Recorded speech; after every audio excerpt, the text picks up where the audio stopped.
There's also the difference now between buying metals for home delivery versus opening a gold IRA. So, can you make that part just as simple for us and Sure. maybe talk a little bit about who tends to be a better fit for each? Yeah, I mean, you're buying the same assets. So we sell bullion coins and bars, which have the highest weight, highest purity, and they give you the best opportunity to grow because they're the closest to the spot price when you're buying it, as opposed to buying rare or numismatic coins. So they're just the better buy.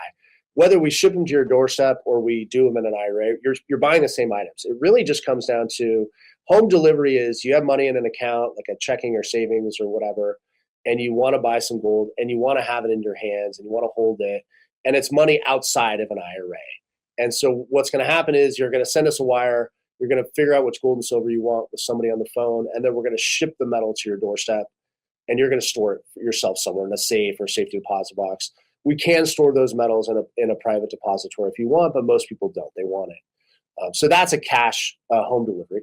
The IRA, you're doing the same, buying the same things. It's just that you're using tax deferred money. So you're using a 401k or an old 401k or an IRA, and you're moving it from one qualified account to another qualified account, which is tax deferred, and you're just buying the same items, and you're just doing it under the umbrella of the IRA.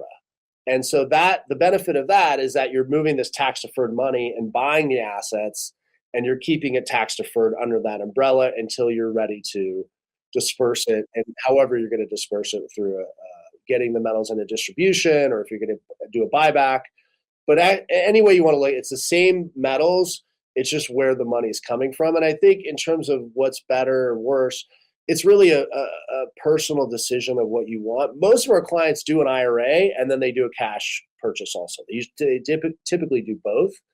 But ultimately, it depends on where some of your investments outsarts are, how close you are to retirement, what's happening there. I mean, there's a number of things to factor. But at the end of the day, you're buying bullion coins and bars. You're buying what the central banks are buying. You're getting the assets that everybody wants. It just depends on where you have your funds currently and what you're thinking is going to happen in the future.